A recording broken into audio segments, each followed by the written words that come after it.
Դրանցից երկուսը վերաբերել են մեկից ավելի անգամ այլ անձի փոխարեն քվեարկելուն, իսկ մեկը հեղինակային եւ հարակից իրավունքների խախտմանը։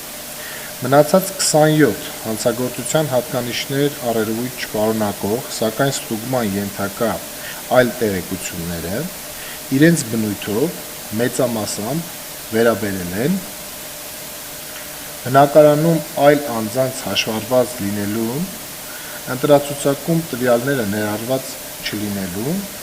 ընտրացուցակում մահացածի տվյալների առկայությանը եւ այլն։ Ստուգման ենթակա նշված 27 տեղեկություններով կատարվում են ստուգումներ եւ արդյունքների մասին կհայտնվի լրացուցիչ։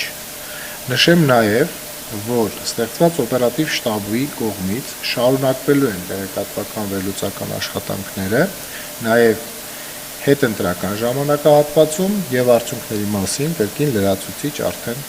կտեղեկացվեն ըստ անհրաժեշտության։ Այսքանը։